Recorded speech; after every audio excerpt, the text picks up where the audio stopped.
नमस्कार, मैं गौरव जोशी, श्रीमती मोहरी देवी तापड़िया गर्ल्स कॉलेज जसवंतगढ़ के इस यूट्यूब चैनल पर आपका हार्दिक स्वागत करता हूं। हम पढ़ रहे हैं माल एवं सेवा कर और माल एवं सेवा कर के अंतर्गत आज हम पढ़ेंगे पूर्ति की प्रकृति का निर्धारण एवं शून्य दर पूर्ति, determination of nature of supply and zero rated supply. तो पहले हम बात करेंगे पूर्ति की प्रकृति के निर्धारण की कि पूर्ति की प्रकृति का निर्धारण किस प्रकार से किया जाता है। तो जब हम बात कर रहे हैं पूर्ति की प्रकृति की, नेचर ऑफ सप्लाई की, तो हम बात कर रहे हैं कि जो पूर्ति है उसकी क्या प्रकृति है। वो अंतर्राज्यीय पूर्ति है या राज्य के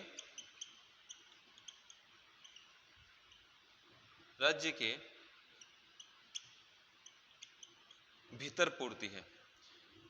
पूर्ति की प्रकृति किस प्रकार की है? पूर्ति की प्रकृति इंटरस्टेट है, इंटरस्टेट सप्लाई है या फिर इंट्रास्टेट सप्लाई है, अंतर्राज्यीय है या फिर राज्य के भीतर की है। तो अंतर्राज्यीय पूर्ति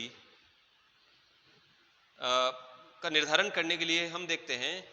कि जो आपूर्तिकर्ता है, आपूर्तिकर्ता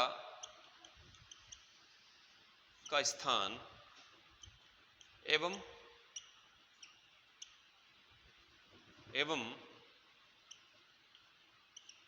पूर्ति का स्थान। तो पूर्ति की प्रकृति या तो अंतर्राज्यीय पूर्ति है या फिर राज्य के भीतर की पूर्ति है। तो अंतर्राज्यीय पूर्ति का निर्धारण करने के लिए हम देखते हैं कि आपूर्तिकर्ता का स्थान यानी कि जो सप्लायर है उसका स्थान और जहां पर उसने सप्लाई की है पूर्ति का स्थान, प्लेस ऑफ सप्लाई, ये दोनों अगर दो भिन्न राज्य हो यानी कि दो अलग अलग राज्य हो या दो भिन्न संघ राज्य क्षेत्र हो। संघ राज्य क्षेत्र यानी कि यूनियन टेरिटरी, यहां पर विधानसभा नहीं होती, इस क्षेत्र का जो शासन है वो केंद्र द्वारा किया जाता है, केंद्र शासित प्रदेश भी इसको कहा जाता है। जैसे दिल्ली है, पांडिचेरी है, दमन दीव है, ये सब केंद्र शासित प्रदेश यूनियन टेरिटरी माने जाते हैं। तो आपूर्तिकर्ता का स्थान और पूर्ति का स्थान अगर दो भिन्न भिन्न राज्य हों, दो अलग अलग राज्य हों, तो ऐसी आपूर्ति अंतर्राज्यीय आपूर्ति कहलाती है। अगर आपूर्तिकर्ता का स्थान और पूर्ति का स्थान, आपूर्तिकर्ता यानी कि जो सप्लायर है उसका स्थान और सप्लायर ने जहां पर माल की पूर्ति की है वो स्थान दो भिन्न भिन्न संघ राज्य क्षेत्र हो, तो भी ऐसी आपूर्ति अंतर्राज्यीय आपूर्ति मानी जाती है। और अगर इनमें से कोई एक राज्य तथा एक संघ राज्य क्षेत्र हो और या एक राज्य हो और दूसरा संघ राज्य क्षेत्र हो, तो भी ऐसी आपूर्ति अंतर्राज्यीय आपूर्ति कहलाती है। अंतर्राज्यीय आपूर्ति में यदि भारत में सेवाओं या माल का आयात किया जाता है तो भी ऐसी आपूर्ति अंतर्राज्यीय आपूर्ति मानी जाती है। तो अंतर्राज्यीय आपूर्ति में अगर आपूर्तिकर्ता का स्थान, जो माल या सेवाओं की आपूर्ति करने वाला है, जो सप्लायर है, उसका स्थान और पूर्ति का स्थान जहां पर उसने माल या सेवा की पूर्ति की है, वो दो स्थान दो अलग अलग राज्य हो, दो अलग अलग संघ राज्य क्षेत्र हो या फिर एक राज्य हो और एक संघ राज्य क्षेत्र हो, तो ऐसी आपूर्ति अंतर्राज्यीय आपूर्ति कहलाती है। और अगर भारत में बाहर से, विदेशों से अगर सेवाओं या माल का आयात किया गया है तो ऐसी आपूर्ति भी अंतर्राज्यीय आपूर्ति कहलाती है। इसके अलावा अगर माल या सेवा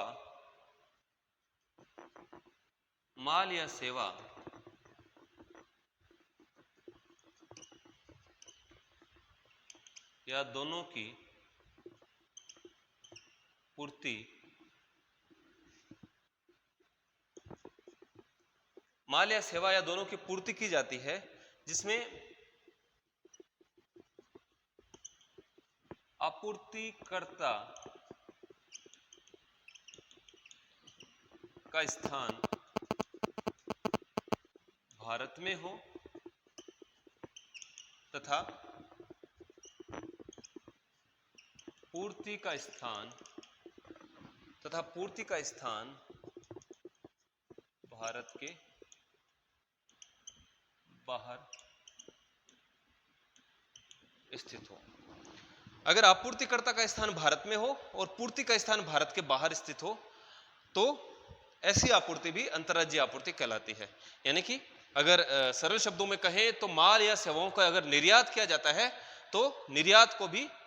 अंतर्राज्यीय आपूर्ति माना जाता है। इसके बाद जो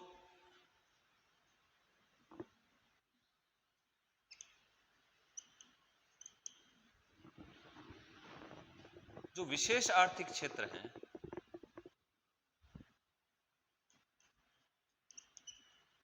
विशेष आर्थिक क्षेत्र के विकासकर्ता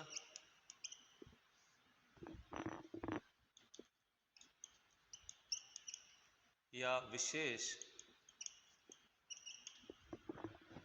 विशेष आर्थिक क्षेत्र की इकाई को की जाए या उसके द्वारा की जाए। अगर आपूर्ति विशेष आर्थिक क्षेत्र स्पेशल इकोनॉमिक जोन के विकासकर्ता को, उसके डेवलपर को की जाए या फिर स्पेशल इकोनॉमिक जोन में कोई स्थापित इकाई को अगर आपूर्ति की जाए तो ऐसी आपूर्ति अंतर्राज्यीय आपूर्ति मानी जाती है। या फिर विशेष आर्थिक क्षेत्र के विकासकर्ता या विशेष आर्थिक क्षेत्र में स्थापित किसी इकाई द्वारा कोई आपूर्ति की जाए तो ऐसी आपूर्ति भी अंतर्राज्यीय आपूर्ति मानी जाती है। यानी कि कहने का मतलब यह है कि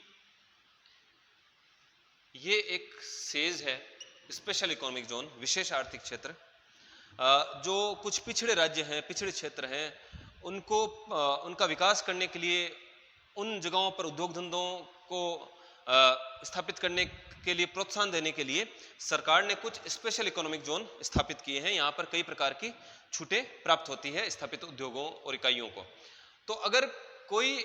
इकाई स्पेशल इकोनॉमिक जोन में स्थापित है और अगर किसी आपूर्तिकर्ता द्वारा स्पेशल इकोनॉमिक जोन में स्थापित इकाई या स्पेशल इकोनॉमिक जोन के जो विकास करता है, जिसने स्पेशल इकोनॉमिक जोन बनाया है, उसका डेवलपर है, उसको अगर कोई सप्लाई की जाती है तो ऐसी सप्लाई अंतर्राज्यीय आपूर्ति मानी जाती है। भले ही आपूर्तिकर्ता का स्थान, जो सप्लायर है, आपूर्तिकर्ता का स्थान और पूर्ति का स्थान भले ही ये एक राज्य में हो, लेकिन अगर आपूर्तिकर्ता द्वारा विशेष आर्थिक क्षेत्र के विकासकर्ता और विशेष आर्थिक क्षेत्र में स्थापित इकाई को अगर कोई आपूर्ति की जाती है तो ऐसी आपूर्ति अंतर्राज्यीय आपूर्ति मानी जाती है। या फिर स्पेशल इकोनॉमिक जोन के विकासकर्ता या स्पेशल इकोनॉमिक जोन में स्थापित इकाई के द्वारा किसी अन्य पंजीकृत व्यक्ति को कोई आपूर्ति की जाती है तो ऐसी आपूर्ति भी अंतर्राज्यीय आपूर्ति मानी जाती है। तो अंतर्राज्यीय आपूर्ति पर IGST एकीकृत माल एवं सेवा कर लगाया जाता है और IGST केंद्र सरकार के द्वारा वसूल किया जाता है और जो माल एवं सेवा कर परिषद है, GST काउंसिल है, उसकी सिफारिश के आधार पर उसके द्वारा निर्धारित जो भी शर्तें हैं उनके अनुसार IGST में से एक हिस्सा केंद्र सरकार के द्वारा उपभोक्ता राज्य को दिया जाता है। तो अंतर्राज्यीय पूर्ति पर IGST लगाया जाता है। अब दूसरा जो प्रकार है, दूसरी जो प्रकृति है पूर्ति की, वो है राज्य के भीतर पूर्ति। तो राज्य के भीतर पूर्ति ज्ञात करने के लिए हम देखते हैं कि आपूर्तिकर्ता का स्थान एवं पूर्ति का स्थान एक ही राज्य या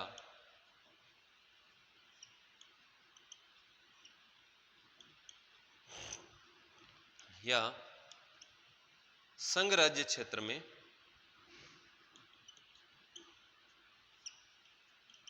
स्थित हो। तो राज्य के भीतर पूर्ति का निर्धारण करने के लिए हम देखते हैं कि जो आपूर्तिकर्ता है, जो सप्लायर है, उसका स्थान, उसका लोकेशन और जहां पर उसने सप्लाई की है वो प्लेस ऑफ सप्लाई, पूर्ति का स्थान, दोनों एक ही राज्य या एक ही संघ राज्य क्षेत्र में स्थित हो। तो आपूर्तिकर्ता का स्थान और पूर्ति का स्थान दोनों अगर एक ही राज्य या एक ही संघ राज्य क्षेत्र यानी कि केंद्र शासित प्रदेश में स्थित हो तो ऐसी आपूर्ति राज्य के भीतर आपूर्ति मानी जाती है।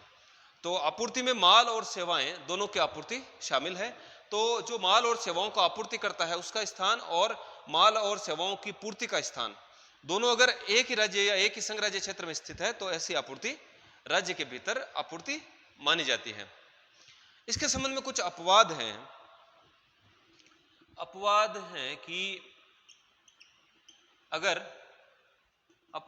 कि विशेष आर्थिक क्षेत्र के विकासकर्ता या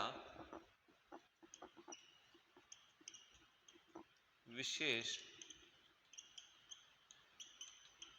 आर्थिक क्षेत्र की इकाई को पूर्ति। अगर आपूर्तिकर्ता का स्थान और पूर्ति का स्थान दोनों एक ही राज्य या एक ही संघ राज्य क्षेत्र में स्थित हो तो ऐसी आपूर्ति राज्य के भीतर आपूर्ति मानी जाती है। लेकिन अपवाद यह है कि अगर ऐसी आपूर्ति विशेष आर्थिक क्षेत्र के विकासकर्ता को या विशेष आर्थिक क्षेत्र में स्थापित किसी इकाई को की जाती है तो फिर ऐसी आपूर्ति राज्य के भीतर आपूर्ति नहीं मानी जाती, भले ही आपूर्तिकर्ता का स्थान और पूर्ति का स्थान दोनों एक ही राज्य में या एक ही संघ राज्य क्षेत्र में क्यों न स्थित हो। जैसे उदाहरण, हमने यहां पर एक उदाहरण लिया था कि मान लेते हैं कि ये जो एरिया है, ये जो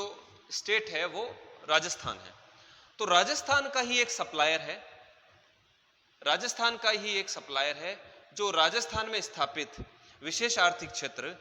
की किसी इकाई को या विशेष आर्थिक क्षेत्र के विकासकर्ता को अगर कोई पूर्ति प्रदान करता है माल या सेवा की, तो ऐसी स्थिति में जो आपूर्तिकर्ता का स्थान है और पूर्ति का स्थान वो दोनों एक ही राज्य में स्थित है, लेकिन इसके बावजूद भी ये जो पूर्ति है ये राज्य के भीतर की पूर्ति नहीं मानी जाएगी बल्कि अंतरराज्यीय पूर्ति मानी जाएगी, क्योंकि जो पूर्ति है वो विशेष आर्थिक क्षेत्र को की गई है। तो अगर आपूर्तिकर्ता का स्थान और पूर्ति का स्थान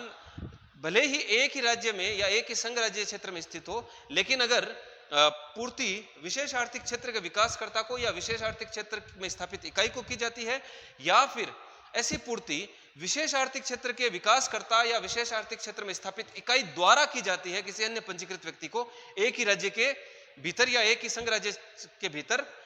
फिर भी ऐसी आपूर्ति अंतरराज्यीय आपूर्ति मानी जाती है। अंतरराज्यीय आपूर्ति में हमने ये पढ़ा था, तो ऐसी आपूर्ति अंतरराज्यीय आपूर्ति मानी जाएगी। अगर माल या सेवा या दोनों का आयात किया जाता है तो ऐसी आपूर्ति भी अंतरराज्यीय आपूर्ति मानी जाती है। और तीसरा अपवाद है अंतरराष्ट्रीय पर्यटकों को पूर्ति। तो राज्य के भीतर पूर्ति के संबंध में जो तीसरा अपवाद है वो है अंतरराष्ट्रीय पर्यटकों को पूर्ति, जो इंटरनेशनल टूरिस्ट हैं उनको अगर कोई पूर्ति की जाती है एक ही राज्य के भीतर या एक ही संघ राज्य क्षेत्र के भीतर, तो ऐसी जो पूर्ति है वो राज्य के भीतर पूर्ति नहीं मानी जाती बल्कि अंतर्राज्यीय पूर्ति मानी जाती है। उदाहरण के लिए अगर कोई अंतर्राष्ट्रीय पर्यटक, कोई टूरिस्ट, विदेशी कोई पर्यटक अगर राजस्थान घूमने आता है और राजस्थान के किसी आपूर्तिकर्ता द्वारा उसको कोई माल या सेवा की पूर्ति की जाती है, तो ऐसी स्थिति में जो आपूर्तिकर्ता का स्थान और पूर्ति का स्थान दोनों एक ही राज्य में स्थित है, फिर भी अंतर्राष्ट्रीय पर्यटक को पूर्ति होने की वजह से ऐसी आपूर्ति अंतर्राज्यीय आपूर्ति मानी जाएगी और इस पर IGST चार्ज किया जाएगा। तो विशेष आर्थिक क्षेत्र के विकासकर्ता को या विशेष आर्थिक क्षेत्र में स्थापित इकाई को या विशेष आर्थिक क्षेत्र के विकासकर्ता द्वारा या विशेष आर्थिक क्षेत्र की में स्थापित इकाई द्वारा कोई आपूर्ति एक ही राज्य के भीतर या एक ही संघ राज्य के भीतर, क्षेत्र के भीतर की जाती है, तो ऐसी आपूर्ति अंतर्राज्यीय आपूर्ति मानी जाती है, ना कि राज्य के भीतर की आपूर्ति। और ऐसी आपूर्ति पर IGST चार्ज किया जाता है। और अगर एक ही राज्य के भीतर या एक ही संघ राज्य के भीतर आपूर्तिकर्ता का स्थान और पूर्ति का स्थान स्थित हो, लेकिन ऐसी आपूर्ति अगर किसी अंतर्राष्ट्रीय पर्यटक को की जाती है, तो ऐसी आपूर्ति पर भी IGST चार्ज किया जाता है। अब हम बात करेंगे अंतर्राष्ट्रीय पर्यटक के संबंध में कि अंतर्राष्ट्रीय पर्यटक कौन है, अंतर्राष्ट्रीय पर्यटक का निर्धारण कैसे किया जाता है। तो अंतर्राष्ट्रीय पर्यटक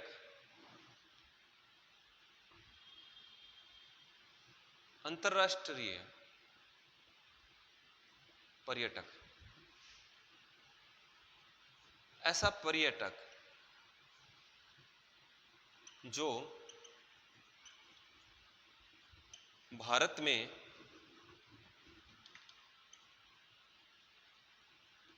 छह माह तक भ्रमण के लिए आता है तथा विधि सम्मत यानी कि कानून के अनुसार विधि सम्मत गैर प्रवास यानी कि रहने के लिए नहीं आता है, विधि सम्मत गैर प्रवास उद्देश्य से आता है। तो अगर कोई विदेशी नागरिक, कोई विदेशी पर्यटक जो भारत का नागरिक नहीं है, वो भारत में 6 माह तक भ्रमण के लिए आता है और साथ साथ कानूनी तौर पर वह रहने के लिए नहीं आता, यहां पर प्रवास करने के लिए नहीं आता, विधि सम्मत गैर प्रवास उद्देश्य से आता है। तो अगर कोई विदेशी पर्यटक जो भारत का नागरिक नहीं है, वो भारत में 6 माह तक रुकने के लिए आता है, 6 माह तक भ्रमण के लिए आता है और साथ ही साथ वो यहाँ पर गैर प्रवास उद्देश्य से आता है, वो यहाँ रहने के लिए, प्रवास करने के लिए नहीं आता, तो ऐसा पर्यटक अंतर्राष्ट्रीय पर्यटक माना जाता है। और अंतर्राष्ट्रीय पर्यटक को राज्य के भीतर या किसी एक ही संघ राज्य के भीतर की गई आपूर्ति पर IGST का भुगतान करना पड़ता है। ऐसी आपूर्ति अंतर्राज्यीय आपूर्ति, इंटर स्टेट सप्लाई मानी जाती है। लेकिन अगर कोई पर्यटक भारत में 6 माह से अधिक अवधि के लिए ठहरता है या फिर वो यहाँ पर प्रवास के उद्देश्य से आता है, तो फिर ऐसा पर्यटक अंतर्राष्ट्रीय पर्यटक नहीं माना जाता। तो अंतर्राष्ट्रीय पर्यटक को भारत में क्रय किए गए माल पर या भारत में प्राप्त की गई सेवा पर IGST यानी कि एकीकृत माल एवं सेवा कर का भुगतान करना पड़ता है। लेकिन जब ऐसा पर्यटक भारत छोड़कर जाता है और यहाँ से खरीदा हुआ कुछ माल अपने साथ विदेश लेकर जाता है, तो ऐसे माल के संबंध में चुकाए गए कर की वापसी कर दी जाती है। ऐसे संबंध में चुकाए गए कर का उसको रिफंड कर दिया जाता है भारत छोड़कर जाते समय। तो आज के लिए इतना ही। मैं आशा करता हूं कि आज की क्लास में हमने जो पूर्ति की प्रकृति के निर्धारण संबंधी प्रावधान पढ़े हैं, आपको अच्छे से समझ में आया होगा कि कौन सी दशाओं में पूर्ति अंतर्राज्यीय पूर्ति कहलाती है और कौन सी दशाओं में पूर्ति राज्य के भीतर की पूर्ति कहलाती है। तो मैं उम्मीद करता हूं कि आपको आज की क्लास में पढ़ाया हुआ अच्छे से समझ में आया होगा। इस वीडियो को लाइक कीजिए, शेयर कीजिए, हमारे YouTube चैनल को सब्सक्राइब कीजिए। धन्यवाद।